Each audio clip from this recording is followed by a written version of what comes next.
حضرت معاویہ رضی اللہ تعالی عنہ کی مرویات سے ہے کہ اللہ تعالیٰ جل شانہ جس کی بہتری کا ارادہ کرتا ہے اس کو دین میں سمجھ عطا کر دیتا ہے، اس کو دین میں فقاہت نصیب کر دیتا ہے۔ دولت کا کثرت سے مل جانا یا نہ ملنا یہ کوئی بات نہیں ہے۔ دولت اللہ انہیں بھی دیتا ہے جن پہ راضی ہوتا ہے، اور انہیں بھی دیتا ہے جن پہ ناراض ہوتا ہے۔ قارون کو دولت دی، فرعون کو دولت دی، بادشاہت بھی دی، حامان ہے، شداد ہے، شدید ہے، کتنے کتنے دولت مند اور تخت و تاج کے مالک گزرے، اللہ ان پہ راضی نہیں تھا، لیکن ان کو بھی دولت دی جن پہ راضی تھا۔ حضرت عثمان غنی کو دولت عطا کی، حضرت عبد الرحمن ابن عوف رضی اللہ تعالیٰ عنہ کو صحابہ میں سب سے زیادہ دولت مند حضرت عبد الرحمن ابن عوف تھے، ان کو بھی دولت عطا کی، اور بھی لوگوں کو، حضرت سلیمان کو پیغمبری بھی دی، دولت بھی دی، بادشاہت بھی دی۔ تو دولت وہ اسے بھی دیتا ہے جس پہ راضی ہوتا ہے، اور دولت اسے بھی دیتا ہے جس سے راضی نہیں بھی ہوتا، لیکن فقاہت فی الدین، دین کی سمجھ صرف اسے دیتا ہے جس پہ راضی ہوتا ہے۔ تو جس کو دین کا فہم دے دیا گیا، دین کی سمجھ دے دی گئی، اللہ تعالیٰ اس پہ راضی ہے۔ جس کی بھلائی چاہتا ہے، جس کی بہتری چاہتا ہے، اس کو اللہ تعالیٰ جل شانہ دولت دین دے دیتا ہے اور دین کی سمجھ عطا کر دیتا ہے۔ حضور علیہ الصلوۃ والسلام کا ایک اور فرمان سن لیجئے، جو ایسے راستے پہ چلا جس میں وہ علم کی تلاش کرتا تھا، جو علم طلب کرنے کے لیے کسی راہ کا مسافر ہوا، سہل اللہ لہ بہ طریقا الی الجنہ، تو وہ جنت کے راستے پہ چلا۔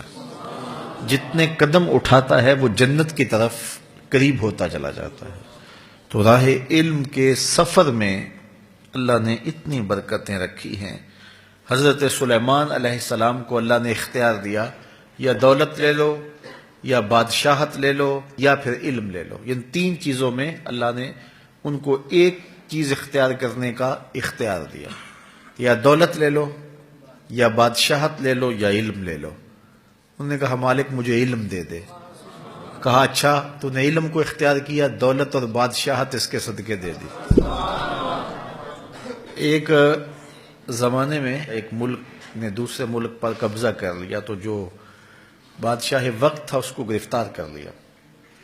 تو جب گرفتار کر کے دربار میں لایا گیا تو وہ جو دوسرے ملک کا محکوم بادشاہ تھا وہ سامنے کھڑا ہے، تو اس نے اس کو کہا کہ میں بھی چونکہ بادشاہ ہوں اور تم بھی اس سلطنت کے شہنشاہ رہے ہو، تو میں تمہیں قتل نہیں کرتا، تمہیں معاف کرتا ہوں، اور اب اس ملک میں تمہیں کوئی عہدہ دینا چاہتا ہوں۔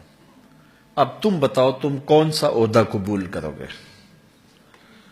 اب ہمارے حکمران ہوتے ہیں وہ کہتے ہیں وزیر خزانہ لگا دو، لیکن اس نے کہا مجھے معلم لگا دو، مجھے ٹیچر لگا دو۔ تو وہ بادشاہ ہنس پڑا، کہنے لگا پھر دوبارہ بادشاہی چاہتے ہو؟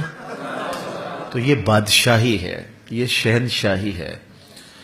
تو جو راہ علم پہ چلا وہ جنت کے راستے پہ چلا، اللہ اس کے لیے جنت کی راہیں بھی آسان کر دیتا ہے، اور دنیا پہ بھی اللہ تعالیٰ اس کو عزتوں سے نوازتا ہے۔ تعلیم و تعلم کا جہان حقیقی جہان ہے۔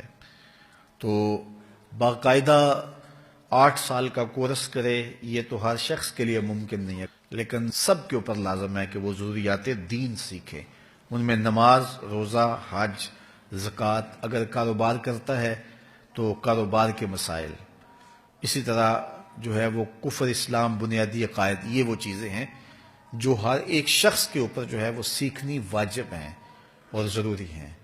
تو ان کو سیکھنے کے لیے علمی حلقوں میں جانا، بیٹھنا، علماء کی صحبت میں بیٹھنا، یہ اپنے اوپر لازم کر لیں۔